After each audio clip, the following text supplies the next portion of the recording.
we are proud to have our own eminent member, Rotarian Dr.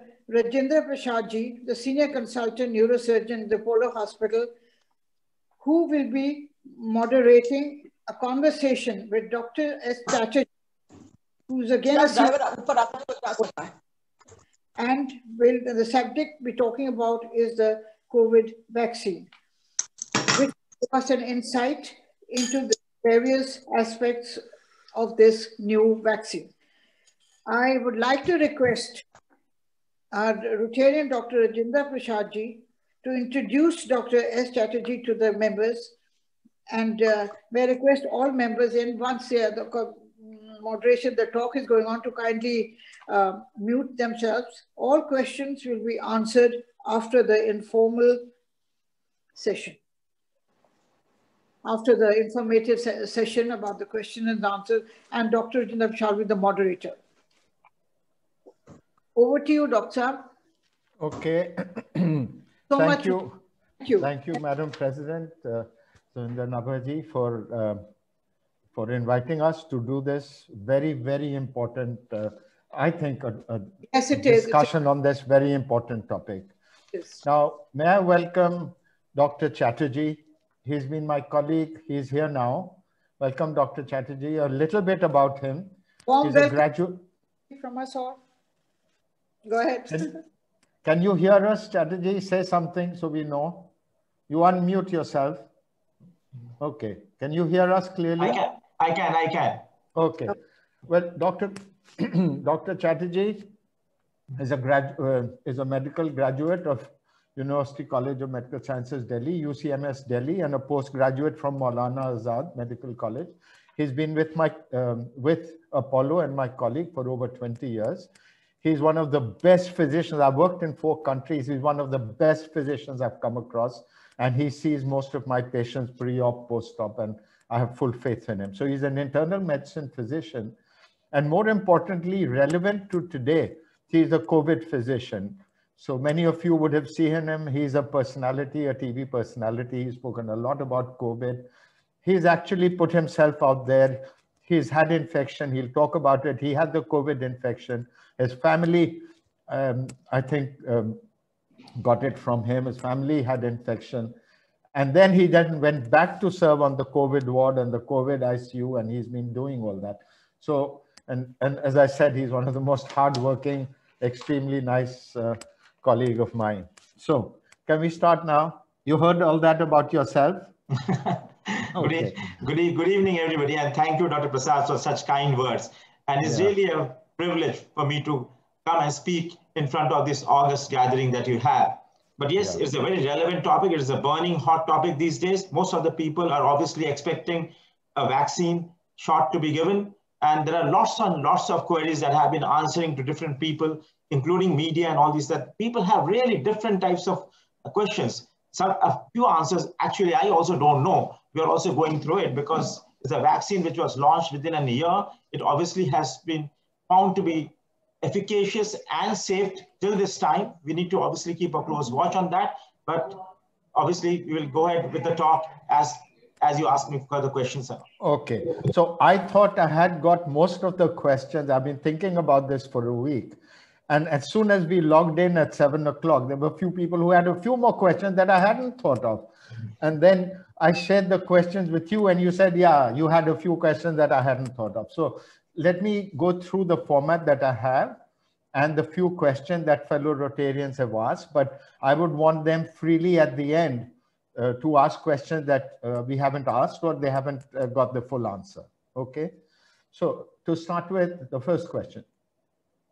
Why do we need this vaccine? The number of cases in Delhi are down to less than 200 a day. Should Delhiwalas now be thinking about, should we be talking about a vaccine at all?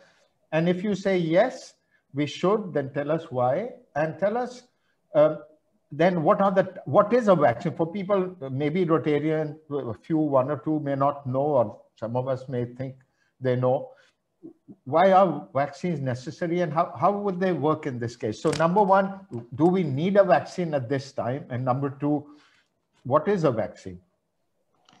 we definitely need the vaccine. The numbers might be low right now, but you have seen UK, how is it going and what is it going through? The numbers in most of these European countries was much less. When India was really having high numbers, the European countries were having much lesser numbers. But you see the European countries now, and especially UK is really going through bad times. So we cannot relax. We cannot really have our guards down. We need to take the vaccine, because if we take the vaccine now in this period, maybe we'll be able to build up a herd immunity in the next couple of months, and that will reduce the surge of infections. Most of the countries are having the third surge, the second surge, and we have been almost following the Western countries. We have been almost following them by 2 to 3 months.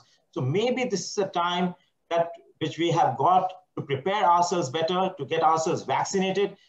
Then we will at least save ourselves from the type of difficulties that UK is going through. You said herd immunity, but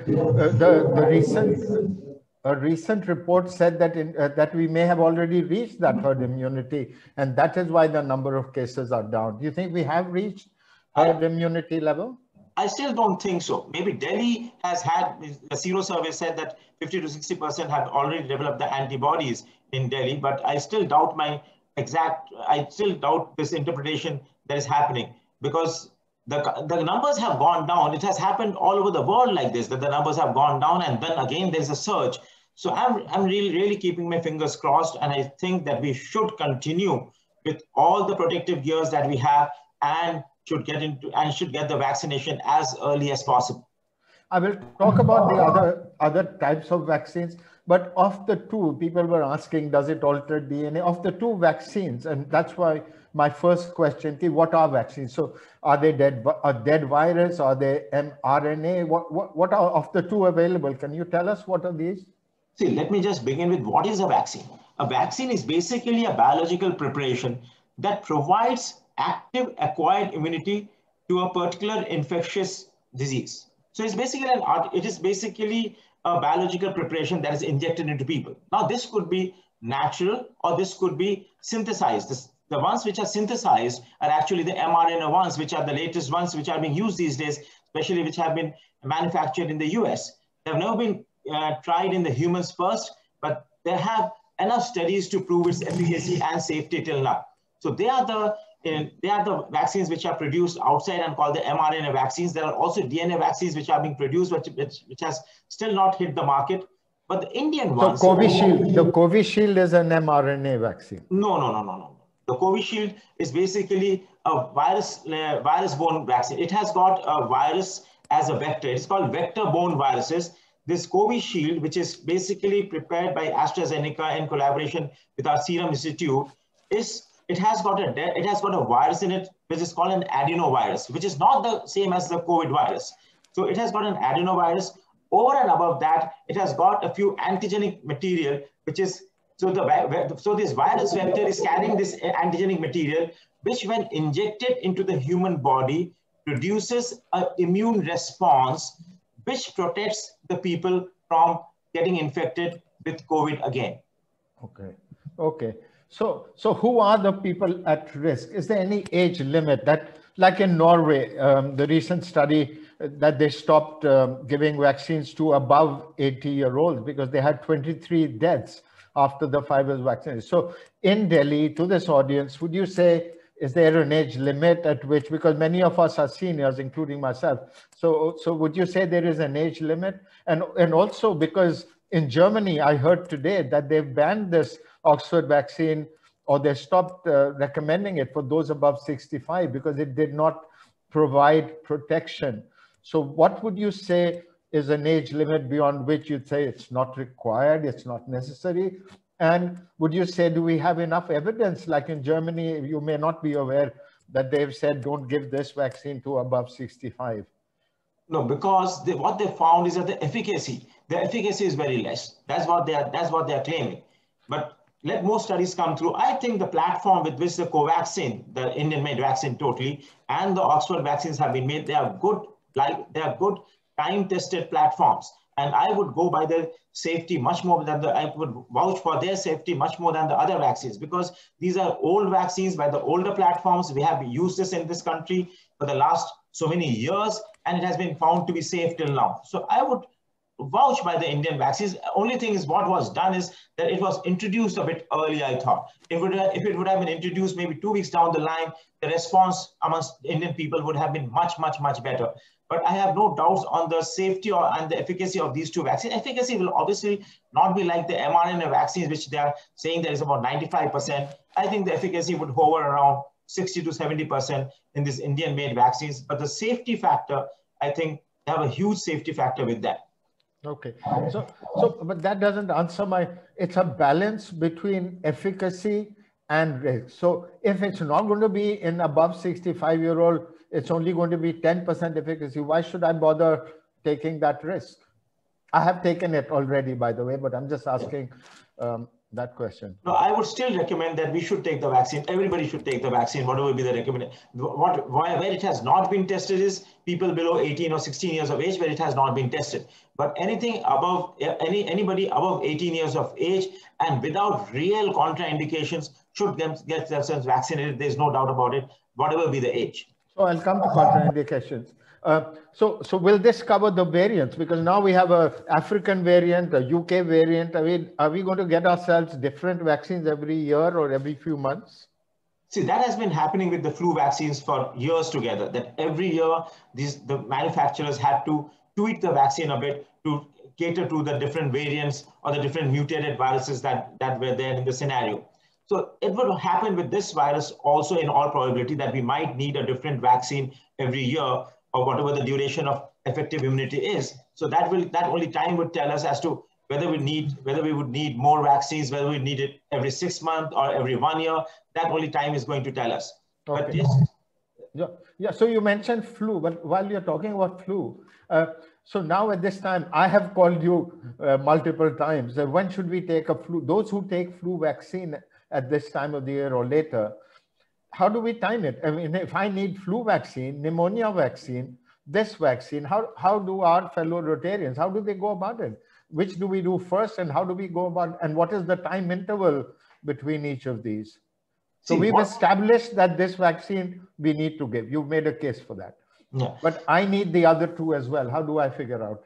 See, normally the flu vaccines were earlier given after the month of September, October, because all the manufacturers would include the newer variants or the newer mutated strains into their assembly point. But nowadays, this is going on every month. They are actually going on adding or changing the things that have mutated, the viruses that have mutated. So nowadays they say that the vaccines can be given anytime, but the preferred month obviously has been for all these years around September, October, just before the flu season comes in, and we have got the latest antiviral vaccines available with us. But nowadays you can take it anytime, but yes, obviously the preferred time still is the month of August, September. That's the month. And for the pneumonia? Pneumonia, you can take it. Pneumonia, you can take it anytime, but there are different. Yeah. Is there any interval between? So if I need all three of them, is there any interval, or would you just give a week or two and then? See, what is being told is with the COVID vaccine, they are saying that at least a 2-week gap between the other vaccines, at least a 2-week gap between the other vaccines. Okay. So now the very important question, which most people have on their minds, is comorbidities. Can it be?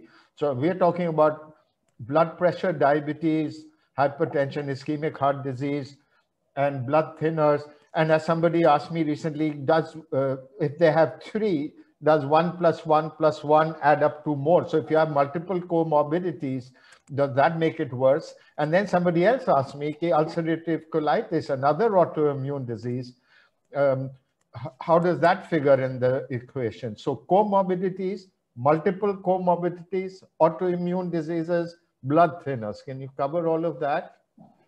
See, as the number of comorbidities increase, you obviously are at a higher risk. Comorbidities includes all these things that you named. It includes diabetes, hypertension, heart disease, stroke, even colitis for that matter. They all are comorbidities. So people who have more comorbidities are actually susceptible to have the infection more frequently, and also they are susceptible to a more severe infection. That is why when the vaccination drive came through, it was decided that after the frontline and the healthcare workers, it would be this group of people, even below 50, if they have comorbidities, are being preferred over the people of 70 years if they don't have comorbidities. So people with comorbidities, have to be vaccinated earlier than anyone else. Okay. So now I was telling them that you've had the infection, you have some antibodies. A, do you need the vaccine? And B, how long after the infection should you get immunity vaccine? And number 3, is immunity developed by getting the disease different from those getting the vaccine and the antibody? Are they the same thing? Do you understand my question? Yeah. That you have antibodies because of the infection. I have antibodies I will develop because of the vaccine. Are they different? And should you also get vaccinated? See, people who are suffering with active COVID, like suppose I am having COVID right now, I cannot get myself vaccinated. They say at least 2 to 4 weeks have to pass by once you have recovered from COVID. So any person who is suffering with active COVID right now cannot get vaccinated, but after 4 weeks of recovery, they're equal candidates for getting themselves vaccinated. That's number 1. Number 2, why should people who have had COVID also get vaccinated? One is that it's a very new disease. People still don't know. And what most of the people are seeing is that within 3 to 6 months, the immunity is actually waning off. So what does this vaccine do? It actually causes a robust immunity. It causes a robust immunity production by your body. So even if you have had COVID, you should get yourself vaccinated just to have a robust immunity. Also, people claim that because this vaccine is an artificial thing quite a few times, even the variants, what they are doing is that if I'm infected by a particular strain of virus, then I am maybe immune to one particular strain of virus. But with these vaccines, which are quite a few times artificially manufactured, they take these antigens and all these things from the newer variants also. So as time evolves, as the newer mutants and the newer variants come, maybe with a vaccine, you are much more protected against these newer variants than the only variant with which you got infected. So everybody and anybody should get infected till the time we have more knowledge about this disease. We actually are still at crossroads. It is 1 year, but still we are learning every other day as to how the disease is evolving. Okay. So are the antibodies that we develop, are they any different or is it the same? Your antibody will be just to that infection that you had, whereas the variants will give you that extra. The vaccine may protect you against the other. And a much more robust immunity can be produced by the vaccine. By the way, have you had yourself vaccinated? I haven't had, because I'm waiting for the next week. I got my antibodies tested, which is very surprising because I got COVID in the month of May, and now it's 8 months. My antibodies are still existing, and the levels haven't really changed much. Oh, so I'm conducting a study on myself. Okay, great. Do you think we'll need a booster? That is a question that most people ask. Abhi le rahe hain, fir booster. I mean, the second shot will be in a month, but as you said, in 6 months, the antibody titers are going to go down. Will we need a booster? What is the evidence right now?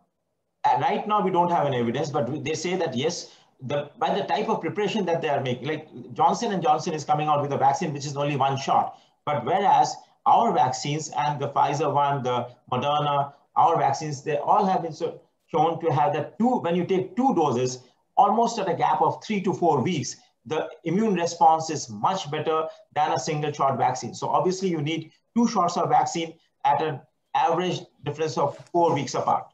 Okay. So you have helped me prophylaxis the last 10 months and thank God I've protected so far.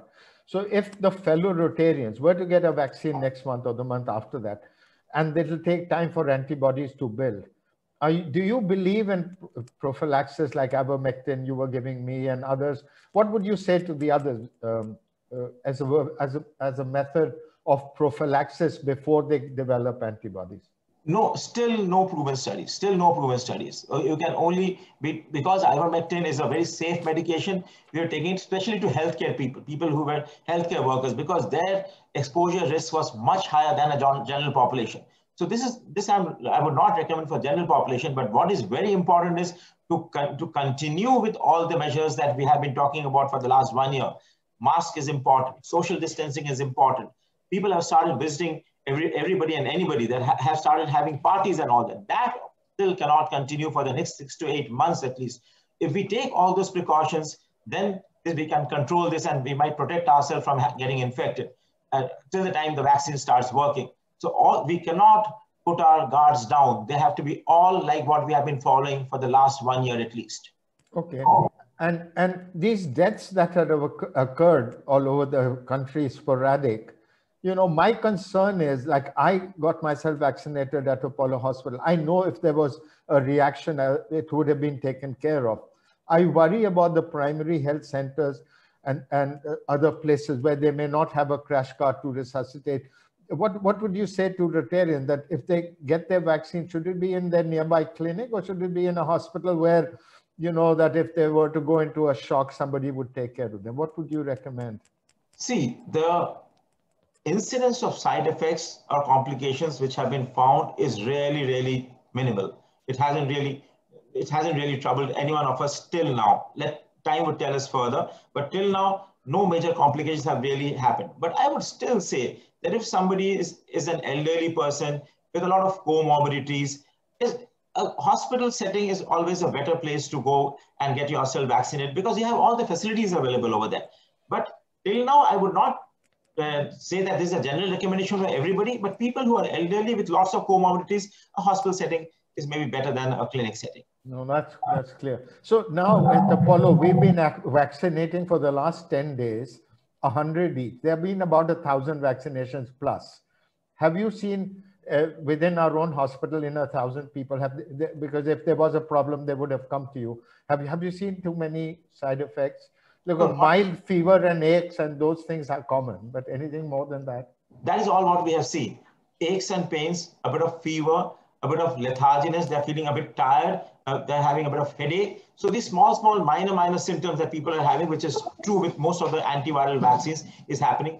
We at least till date haven't seen any major side effect till now. Even people who have a history of a lot of allergies and all that have taken the vaccine, and they haven't really manifested with an allergy, most of them. So that was one of the questions. When you say allergies, do you mean people with skin rashes, or do you mean people with asthma, or do you mean other kind of food allergies? What just define allergies? No, this includes even people who are allergic to different medications, like people who take different medications, because this is obviously a medical product. So people who have had allergies to different medications, obviously people who are prone to allergies, like what you said, an asthma or a sneezing, an allergic rhinitis, or they have had an allergy to the contrast when they got while they were getting themselves imaged with a CT scan or an MRI. So these are obviously candidates who have to be slightly careful, because they have been always saying that allergic manifestations can happen with this vaccine, but the incidence reported till now is really low. No, but what would you say to fellow Rotarians? Like, drug allergies, they know. But what about food? Somebody says, I'm allergic to milk or fish. Or no, it's not a contraindication at all. Okay. And skin rashes, psoriasis, eczema? And anything and everything, all, unless and until you have developed an anaphylactic reaction to the COVID vaccine or any of its components ever taken earlier, till that time, it's not a contraindication. One of the Rotarians was asking us, do you guys know about the long-term effects of these vaccines? What would you say to reassure us that we are not sure how? So that is where the question is, that because the vaccine was launched in such a short span of time, and we really don't know about the long term, like 3 years down the line, 2 years down the line, what would happen. But still, the short term efficacy and safety things have all come through. Obviously, we have to keep our fingers crossed, because this situation is different. The entire world is going through a pandemic. So we cannot be really waiting for an appropriate vaccine for the next 10 years. By that time, the world would be wiped off. So I think the safety things that we have till now is reasonably good, but obviously nobody can promise that there are no long-term side effects. That only time would tell us.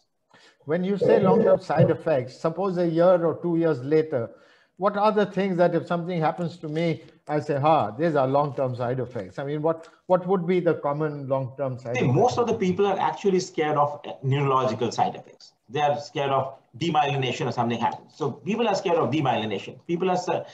In simple terms, explain what you mean demyelination. Demyelination means the sheath of the nerve that gets basically damaged, and you can land up with a diminished vision. You can have a limited stroke. You may not be able to walk, depending on which area of the nerve has been involved. So that is something which we have been always scared of any of these vaccines. That's the major side effect that people suffer from. Otherwise, most of the side effects are acute, which happen within a couple of days.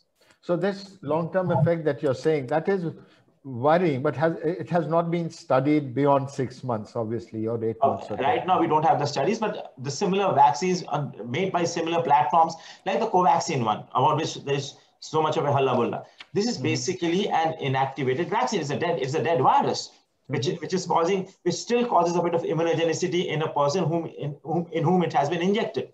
The side effects which would happen with such a inactivated or almost a killed vaccine is hardly anything, which years and years of research has shown. So I'm actually not expecting major side effects with at least the Indian manufactured vaccines. No, there are 2 of them. Which one would you recommend? So once it goes, both are in the market, and fellow Rotarians now need to answer that. It's Covaxin and Covishield. Which one? By that time, hopefully, phase 3 trials of Covaxin would. Once the phase 3 trials are there, I'm equally hopeful that Covaxin would come out with similar study. With similar results, but the results have to tell us that only can build up the confidence. But by the platform, by the method they have been used and all that, there's very convincing platform with which it has been manufactured, but only time can tell us, only studies can tell us that, okay, this is safe and this is efficacious. So if it's safe and efficacious, which of the 2 would you recommend then? See, as of right now, we have only studies with Covishield, as of right now. But in the next couple of weeks, when the studies with Covaxin comes through, then only we will be able to tell with evidence-based. If we have to talk evidence-based, then we have to have the reports in public domain. Okay. No, you told me that you had a few questions. So I've run out of questions now. So can you think of a few things extra you'd want to say before we open it to the members? No, a few people are obviously talking about pregnant and lactating ladies, whether they should be vaccinated or not. Till now, it is said that the pregnant or lactating ladies should not be given the vaccine because we have no studies conducted on that. Still, people don't know whether they're contraindication or not, but since studies have not been conducted, these are the group of people who are expecting a pregnancy, people who are pregnant, and women who are lactating should not vaccinate themselves. Then the biggest question that everybody asked was about this blood thinners, which you also asked actually. And if you see the answer today is there in the newspapers today after so many, that ICMR has come out with an answer that people who are taking this aspirin or clopidogrel, they should not stop taking it. They should continue with it because at the most what will happen is a small blood clot that can happen. Only thing is if people are taking... At the injection site. You're talking about clot at the injection. At the injection site. The people who are taking oral anticoagulants, something like warfarin or acetron, they might just stop it for a day or 2 again before they take that jab. Because again, the risk is only of that blood clot forming at the injection site. Otherwise, these patients are all supposed to take the vaccines at the earliest whenever the chance comes. Okay. Is there anything else you think we haven't covered? Then, Rajiv, can you open it? Everybody can unmute themselves, so you can unmute. Yes, Mr. Sani. Anil Sani, you have a question? Yes, good evening to everyone. I am a guest today, courtesy Rotarian President. I am President of RCD Panchila Park. I have a question to ask to the doctor. Although he has defined in his talk, but still, what is the validity of the vaccine? This is number 1. And number 2, what is there in the vaccine that is contributing to the fatalities? We as a common man are really concerned about the fatalities that we hear. So this is my 2 questions. Chatterjee, will you take that? Yeah. See, the fatalities that have happened have really not been shown that they have been attributed to the vaccine straight away. You can have, it could be just an incidental factor that people have died because of the vaccine, because they took the vaccine a couple of hours back or something like that. But it has still not been proven to be directly, that vaccine has still not been told to be the direct causal reason for the mortality. So I don't think the mortalities are happening, because the mortality that would happen mostly post-vaccination is allergy or anaphylaxis. That can cause death of people where they develop a huge allergy to the vaccine. But cardiac arrest and all that are not known to be really side effects of this vaccine straight away. So that cannot be attributed to the vaccine till now, at least. And what is the validity?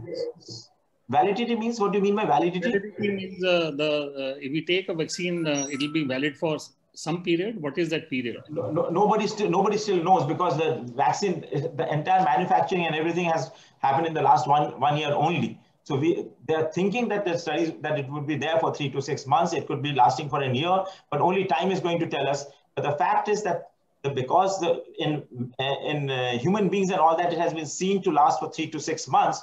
It's been thought that the artificially produced immunogenicity would also last at least for a similar duration, but still we don't know as to whether it's a once a year shot or is a lifelong shot. Only time would tell us. You know, sorry, no, that's a very good question. But how do we decide that 1 year is a good time for a booster? Is antibody level. So I get a vaccine today. Should I check my antibody level in 6 months and 1 year? And it's often unreliable after the illness. Antibody response can be nil even. So what would you say? How do I decide I need a booster? See, how is the efficacy of a vaccine determined? It's determined by two things. One is the antibody production. The other one is that when we find out as to in what percentage of patients is it efficacious, there are two groups. One is the placebo group and the other one is the group which has received the vaccine. So as the time goes by, people in the placebo group, placebo is people who have not received the vaccine. If more number of people develop the disease or the infection, that means the placebo group or who haven't received the vaccine are more prone to infection. And this is how the percentage is calculated. People who have received the vaccine, not developing the disease in the next 6 months or 1 year, that is how the efficacy of the vaccine is found out. So, but in this case, no, as I said, nobody still knows because the time hasn't really passed by. So it could be that people will say that 6 months down the line, if people start having infections, that because the studies will simultaneously go on, it's only an emergency use clearance that the government has given. But otherwise, the studies would continue parallelly to tell us as to how efficacious the vaccine is, what is the validity, as you questioned, what is the validity of this vaccine. Only the coming months and years can tell us. Will the same antibody test detect the variants? Antibody will the antibody test just check the antibodies to one variant, or can it tell us by next year that all the other variants that maybe will the same antibody test? If you had a UK variant COVID or the regular COVID or the African COVID, with the same antibody test be okay for that, or we don't know yet? We don't know yet, but if the antibodies are produced, that means whatever the infection was, you produce the antibody against that infection. Okay. Okay. And Chirag Jain has a question that you mentioned, lactating women and pregnant women. Is there any other group that is an absolute no-no that you should not be another group? No, basically, all people can take it, but they might have to discuss with their own immunologists or their treating physicians as to what medications to stop for a while. So, but otherwise, the no-no group is people who are only having active COVID infection, lactating mothers, pregnant women, or who are expecting a pregnancy, and or people who have developed a severe allergic reaction to the COVID vaccine. These are the groups only which have been excluded. What about 80-year-old, 85-year-old? What about elderly? They have still not been excluded. They are still being said that they should be taking, at least in India, that's the recommendation till now. So people in old people's home, elderly, the people with disabilities and their caregivers. Okay. So now somebody, Jyoti Dheer has asked a question. I just want to ask a question, please. Yes, sir. Yes, please. Go I ahead. just wanted to know, I was told by some doctor, like the people who have had cancer or who have suffered from cancer, it is not, the vaccine is not good for them to have.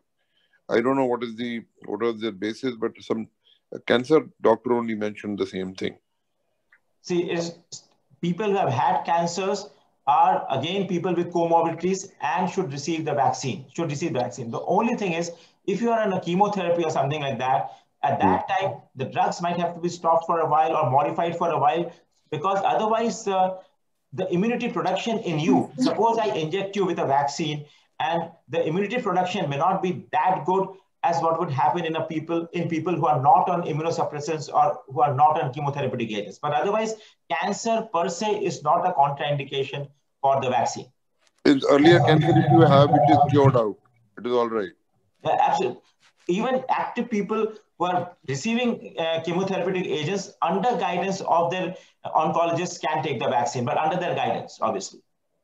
Okay. Okay, thanks. Thank you. I have a question. And yeah, Jyoti here. Can I ask? Yeah, please. Yeah, good evening, Dr. Chatterjee. How are you? Anup here. How are you doing? Good evening, everyone. Okay, now two-part question. First one is like a bit similar to your case. I had COVID in April, but I had my antibodies checked the first week of January, and I still had about 83 of them. Should I wait another couple of months before I get the vaccine? That's the number one question. And the number two is, I've read in certain studies that the minimum waiting time between the first dose and second dose is 28 days. Now, I've read that if you wait a little longer, the efficacy of the vaccine actually increases. I just wanted you to clear my doubt about that. And the first part is, like you, should I have it now or should I wait for a couple of more months? You should have it now. You should have it now. Whatever be the antibodies that you have, may not be sufficient enough. It may not be robust enough, but you should have the vaccine. Till now, this is what they say, that people who have had COVID also having their antibodies should get themselves vaccinated at the earliest whenever possible. This is what the theory tells us as of today. Right. The second thing, what you asked was the length of the second dose. Interval between the first and second shot. See, the studies that have been conducted till now, they say that what UK was trying to do, that they were trying to increase the duration between the two jabs. Okay. But then the pharmaceutical companies objected to it because they said that we don't have enough studies to prove the efficacy of this vaccine to this level if the duration is increasing. As I said, as time goes by, maybe even a single shot is better, or even 2 shots at a gap of 2 months is good. But till now, the studies which have been conducted mostly are at a gap of 3 to 4 weeks, and which have thought that after the first vaccine, it's called a primary immune response. And as the graph shows that after the first injection, the immunity starts to fall. When again the second injection, that causes a secondary immune response, and that response is found to be a good response. So 2 doses as of today is what is recommended, especially at a gap of 3 to 4 weeks. As time goes by, maybe it would be a 1-shot vaccine, or it would be 2 shots, but maybe at a gap of 2 months. Only time would tell us that. Thank you. Jyoti, do you want to ask your question yourself, or do you want me to read out the question? Either ways works. You can read it out since I've already written. No, you speak. Go on. Okay. No, my question was, my husband has 3 stents in his main vessels and has had an open heart surgery last year in April, is on aspirin and other drugs. So is it really recommended for him? He's been doing fine with all the precautions, has not had COVID yet. So I'm a little skeptical. Should he really take it, not take it? What do you have to say, Dr. Chatterjee? Recommendation-wise, yes. Skepticism, everybody is having. People, even doctors are skeptic about taking the vaccine. The healthcare workers, there are so many nurses who were coming and asking me whether we should take the vaccine. Still too many people haven't taken the vaccine. So skepticism is there. But if you talk theoretically speaking, and by the comorbidity that you described, is definitely a candidate for vaccination. So he's an anesthetist himself, and his number has also come in 2 different hospitals. His name is already there in the list. But the fact that he also has a lot of allergies, he's prone to allergies. So there is a lot of, so sometimes he has these respiratory issues also.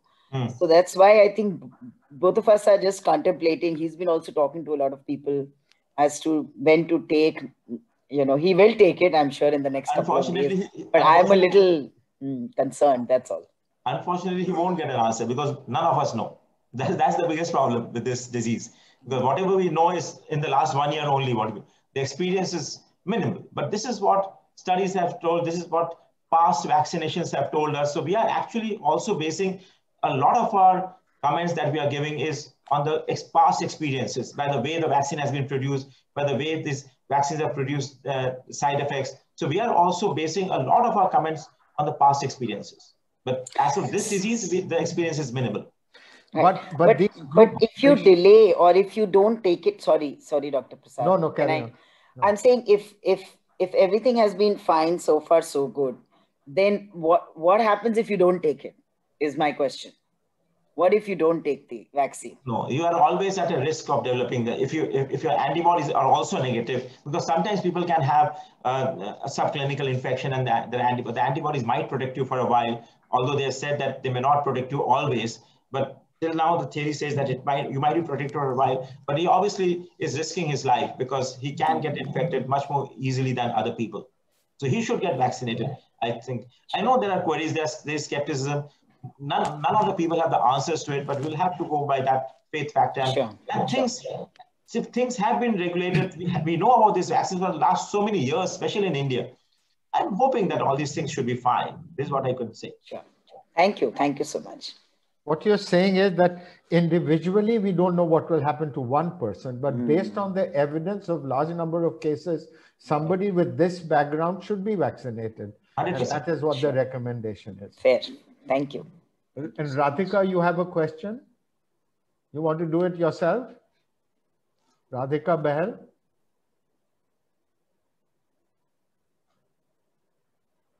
Okay, I'm not sure if Radhika is there, but Dr. Chatterjee, her question is, one hears of cases where people have passed away a month or longer after recovering from COVID, many times heart related, and it is not limited to age, 35 to 65.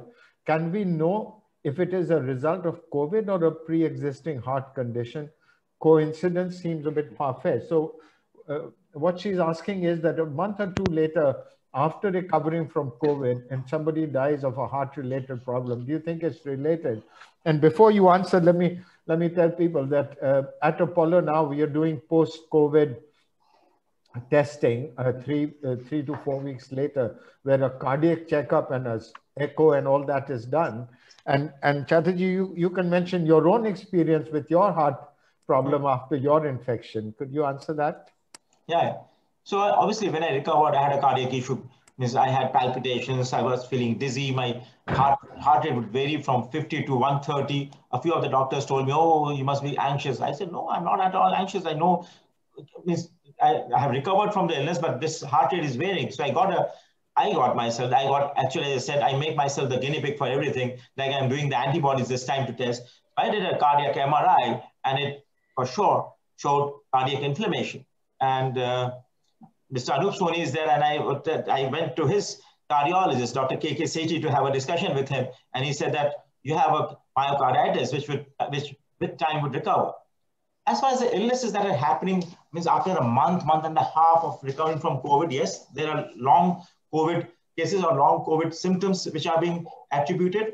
It may not always be due to COVID, but yes, we are seeing cases of acute stroke or of myocardial infarction, that is heart attack, after recovering from COVID.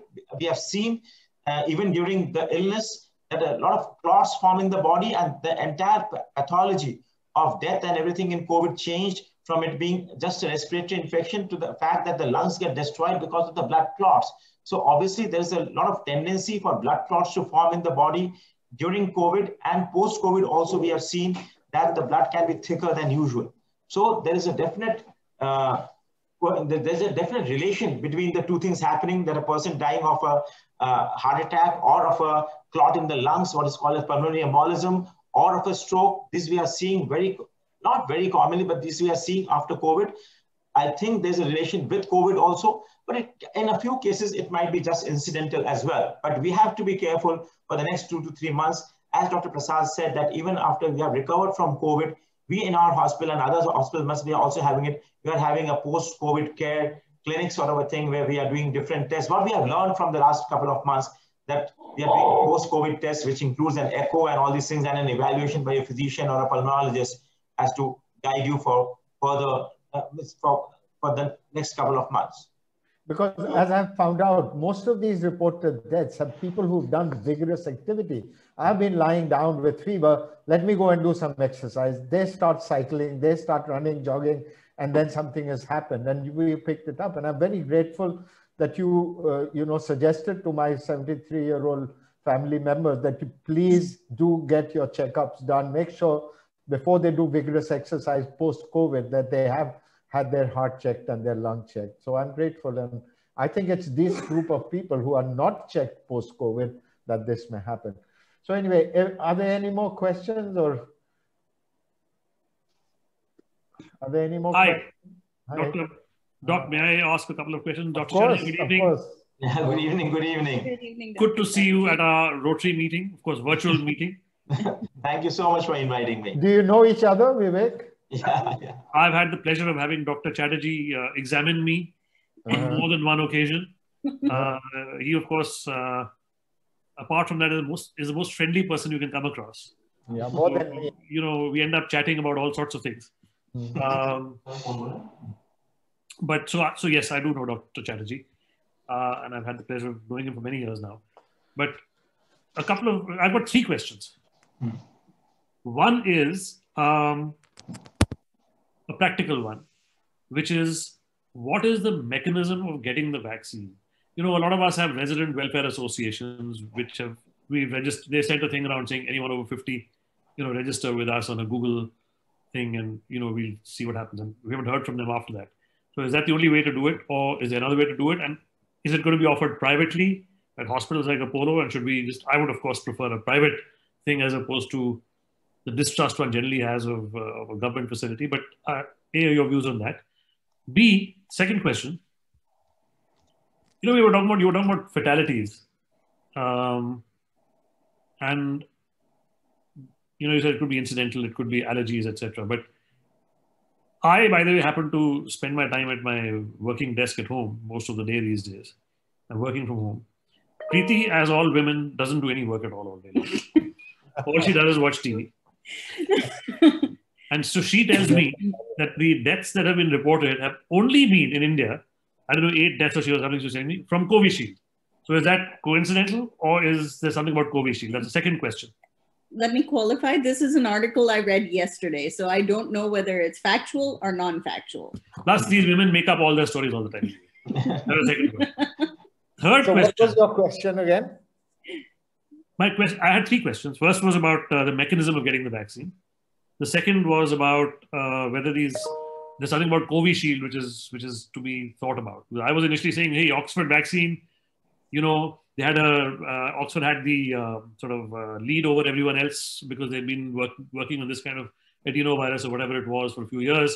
And so that must be really a good one to think about. But I'm just wondering whether there's anything about the Covishield which has got anything to do with it. My third question actually is, what, Dr. Chatterjee, you being the kind of gregarious person that you are, and of course a doctor, and your friend Dr. Rajendra Prasad being a member of our club, has stopped you from joining our club? So far. There's so many questions. And by the way, you must be the flag bearer for Oxford vaccine, being an alumni yourself. Well, I didn't want to say that, but yes, obviously. No, I have supported Oxford vaccine. I've given comments on magazines and onto the press a couple of months back, because when they came out with the studies and all that, they were pretty transparent, and they even stopped doing the studies when they saw a reaction happening and all that. So it was a pretty transparent study. So I've got my faith on Oxford, as do I have on my Covaxin also. I thought that it was just launched a bit early. If it would have been launched 3 weeks down the line or 2 weeks down the line, people would have had much more confidence in Covaxin as well, because everybody wants to know what is happening. Everybody wants to have an evidence base before they really have the faith on that vaccine, and that to a newer vaccine. But I think that Covaxin should also be good. Covishield, I think Covishield is a good vaccine. Obviously, the efficacy rate is not as high as the mRNA vaccines of US, but they are all new platforms. We should also realize that this is a very old platform, time-tested method, complications to be less, efficacy much lesser than the mRNA vaccines. But I don't think that they can really cause those complications. So let's think that in all probability, they are all incidental findings, that 8 people have died because of Covishield. The other question that you asked, that how to get the vaccine. Now, this is a big question mark. Obviously, till now, I think the app would open up. As the app is introduced into the public domain, people can register themselves. We have had an offer from our management telling that give us the names of people whom you want to get vaccinated and all that, but nothing has gone beyond that. Nothing has really happened. So I think the government is still keeping it close to itself. As soon as these healthcare workers and frontline people are vaccinated, they would come out with this app and they will tell us more about how to get registered at different places. And will it be offered privately, as in by private hospitals? That's again a government decision, because quite a few people have started questioning that why are vaccines being exported, whereas it could have come into private sale and all that thing. But obviously it's a government decision, and I think in the next couple of months it should come through in the private thing. That's what I'm thinking, that because most of these, even the Pfizer and all that, they have got things ready even in this country. They've got things ready even in this country. I would think that private players would come in the next couple of months, obviously after the government decides to do so. And third question you haven't answered, Doc. Which one? About joining our club? I mean, he's got to account for himself. Why the heck has he not joined our club so far? No. He's really busy. To me, he's made for Rotary. By the way, another thing I must mention about Dr. Chatterjee, he is extremely charitable minded. Mm-hmm. So he's the perfect candidate for Rotary. I have, in the not too distant past, referred my friends to him. In fact, one of them had COVID. He happily treated them on the phone. I believe he hasn't charged them a cent, which is bad business. I mean, I will not recommend that he joins my company, because I'm not sure I want people who are not going to do any business at all. Yeah.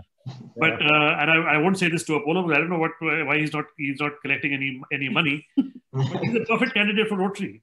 I will answer that, because he has no time to spend the money. He is in the ward round. If you ring him at midnight, he has halfway through his ward rounds. And I can also say, from my side, the reason I can do brain surgery or top spine surgery is because people like him are there to look after.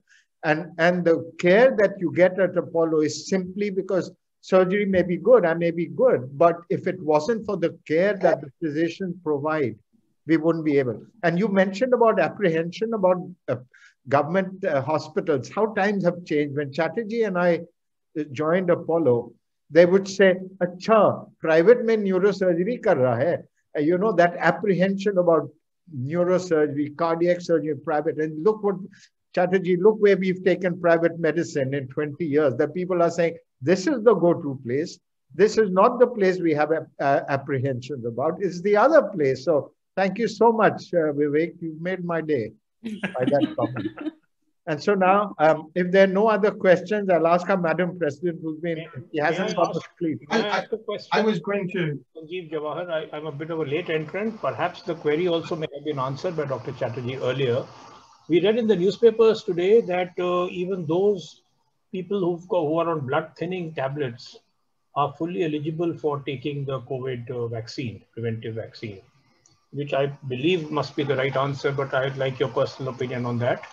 In addition to that, also the fact that those who've suffered from COVID and have recovered and are carrying antibodies, are they eligible for taking this vaccine? The antibodies are not available for life, maybe 3, 4, 5 months.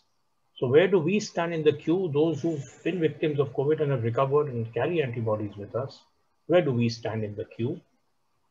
You were right, we did cover it, but very quickly, Chatterjee, could you take that? So people with blood thinners, and as you said, ICMR has already come out with a statement today, and we were all very surprised that how come these companies are saying that with blood thinners, you cannot take the vaccine. So we had a debate about this about a couple of days back also, but yes, you can take the vaccine even when you are on blood thinners, especially like aspirin or clopidogrel. They're only antiplatelets. At the most, what can happen is a small clot at the injection site. But you should be taking the vaccine even if you are on these antiplatelet drugs. It is definitely recommended for you. As far as people who have recovered from COVID, it is again an indication that all people who have recovered for more than 4 weeks from COVID are candidates to get themselves vaccinated to produce a more robust immunity. Doc, since you're talking about blood thinners, what about blood thinners like warfarin? Warfarin, they say that you stop it for 2-3 days, again under the guidance of your local physician or the local pediatrician, whoever is treating you all, because again the risk is only of the hematoma. There's nothing else. So even the two companies have approached ICMR, and they would maybe in the next couple of days come out with an addendum as to what they are saying, because this has been there's a huge misconception about this word called blood thinners and all. And most of the people who have comorbidities, most of them have either a stroke or a heart disease or a diabetes, and 80% of them are on blood thinners. So then the entire population will go away then. Then whom do you vaccinate? I am an example. I was on blood thinners. I took the vaccine and normally I bruise easily. But to my surprise, there was not even a spot over there. And also the needle that is used, 22 gauge, 24 gauge, it's so fine that there wasn't even a spot there. So I think it's okay. Are there any other questions?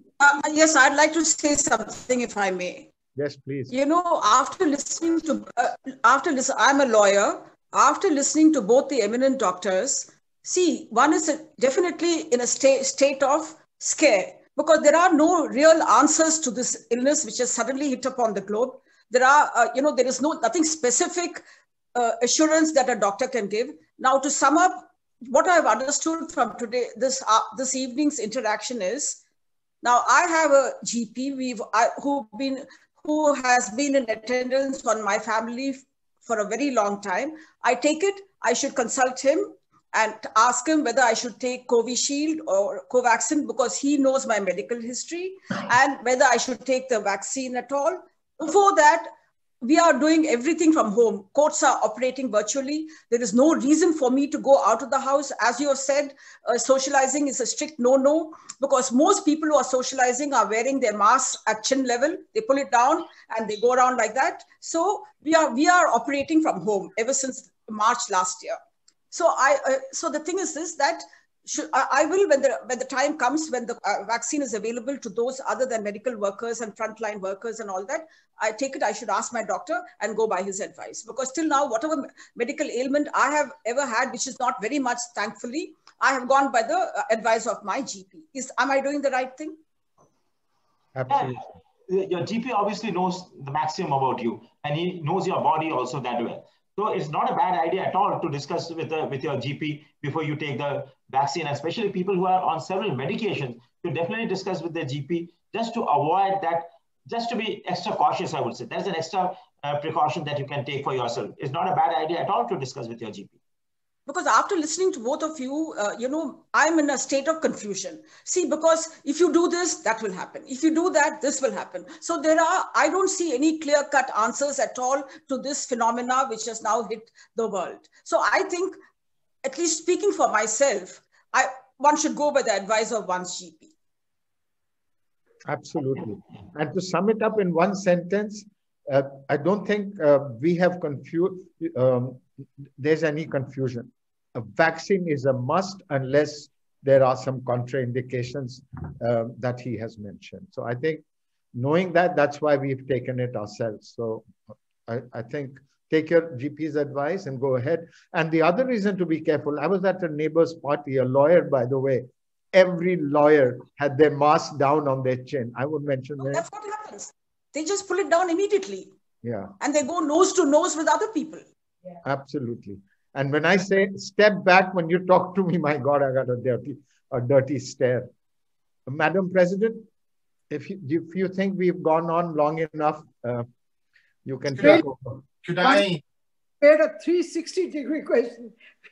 Every question, whatever went in the mind and all, you've taken care of them all. Thank you so much. Thank you so much for, especially Dr. Chatterjee. He's kept on answering our questions with so much patience. Very grateful. Doctor, you moderated it so well. You've almost brought it out, whatever we were thinking is there. I just want to know, in the vaccine, is the dose controlled according to age, or is the dosage of it controlled? That if you're above certain age or below certain age?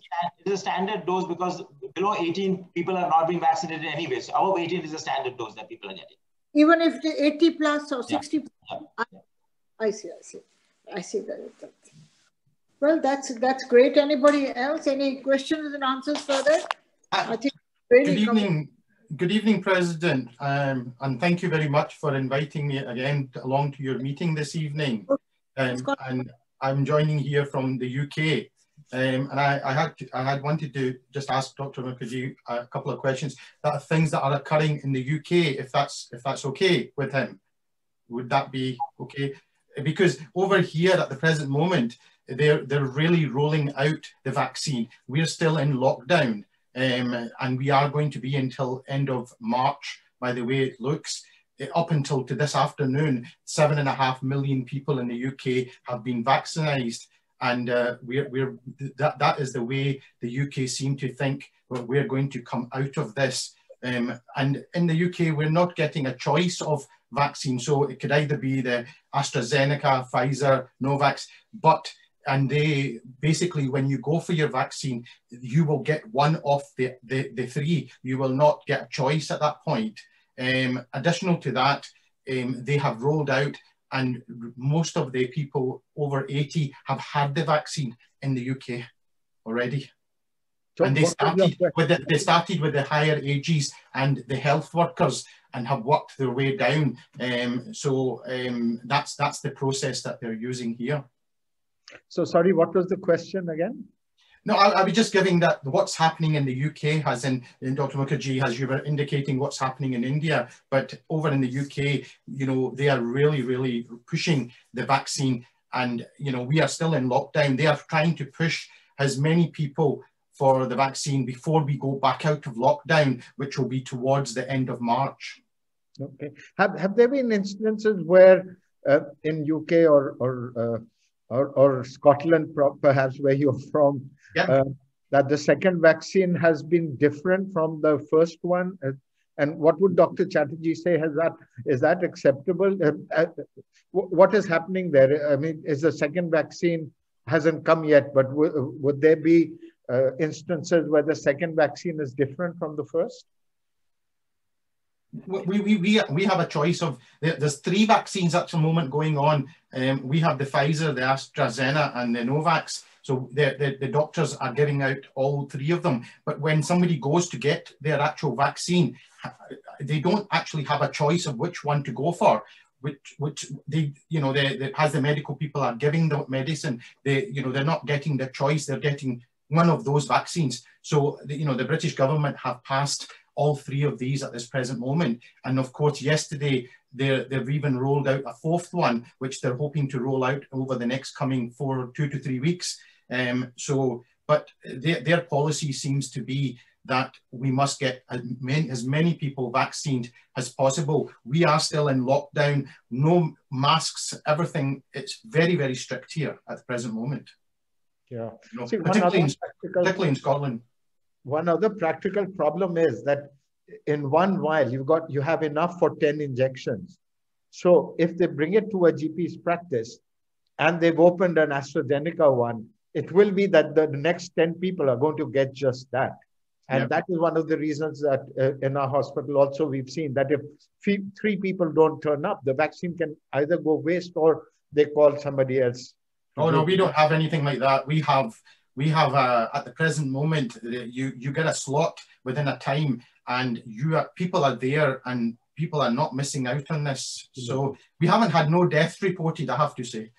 Yeah, no, I'm a doctor relative of mine. She's in her last trimester, and they called her and they vaccinated her as well. So the scare is so much in UK, and just stay safe, stay safe, and we'll have to carry on the same way. Yeah. And unfortunately, you have banned flights from India, so a lot of us, especially our Oxford colleague, can't visit Oxford, and I like to visit London too, and I can't do that. So anyway, take care. Where are you in Scotland? In Glasgow. Okay, good. I have friends there. Okay, Chatterjee, do you have anything else to answer? Doctor, we were waiting for the answer whether the first injection and second injection could be a different one. Basically, you don't have a choice when you go for your first vaccination jab. Anything and everything that's being provided is to be taken by you unless and until you decide not to take it. But you can't choose out of the 2. But the second shot will be the same vaccine till now. That's the recommendation, that the second jab will be the same vaccine what you use in the first one. Okay, thank you very much. Thank you so much. Does anybody else have any other questions? Very kind of you, Dr. Chatterjee, for being with us, and Dr. Jinder Prasad, thank you for this very, very informative session. Really, we've learned a lot. But of course, we still have lots of doubts in our minds and all, but that's okay. That time will clear. And you can approach Dr. Chatterjee either directly or through Vivek Kataria, if you like, your friends. To be with us in Rotary. Thank you. Thank you. Thank you, everybody. Thank you. You too. Thank you. for being with us. Very kind of you. And for spending so much time, Dr. Chatterjee. Pleasure meeting you. Thank you, Dr. Chatterjee. Thanks. Bye. Sunita, may I please request you to give the vote of thanks? Yeah, thank you, President. So yes, I would really like to place on record a very formal vote of thanks, because I remember the last time when we were on Zoom and I had requested Dr. Rajendra Prasad to kindly address us on the vaccine issue. He had said, yes, if you formally invite me. So this is, you know, I mean, like, it was extremely, very, very, I must say, very informative, much more than, you know, we could digest. There was so much information. But one small little thing that I wanted to ask was also that, does it pain, you know, when you get the jab? So, or... I'll answer that because Chatterjee hasn't had the jab. He's had the illness. There was some pain at the injection site. Surprisingly, it happened 2 days later. The pain at the, and for 2 days, it was difficult for me to move that arm without pain, but mild fever, but nothing to report. I mean, very, very. Okay. Yeah. So, but because, I mean, like, definitely after the COVID scare, the next scare is definitely the vaccination. So with two such experts coming up, letting us know, you know, they're two very, very famous personalities. And especially, I must say that we are more convinced about whatever you have spoken because you yourself have gone through it.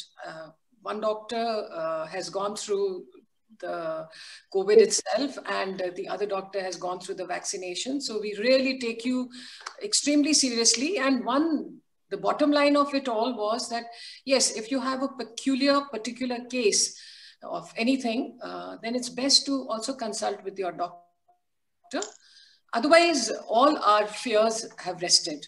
And I think I would love to go in for a vaccination, definitely whenever the opportunity comes. Yes. Thank you so much, Dr. Chatterjee. Thank you so much, Dr. Rajendra Prasad. Thank you.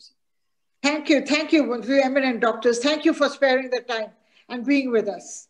Thank you. The members may be... Can we stand up for the national anthem? May we stand for the national anthem, please? Janagana mana adhinayak jaya he Bharat bhagya vidhata Punjab Sindh Gujarat Maratha Dravida Utkala Vanga Vindhya Himachala Yamuna Ganga Uchala Jaladhi Taranga तव शुभ नामे जागे तव शुभ आशीष मांगे गाहे तव जय गाथा जन गण मंगलदायक जय हे भारत भाग्य विधाता जय हे जय हे जय हे जय जय जय जय हे. Thank you. Thank you, Ansi.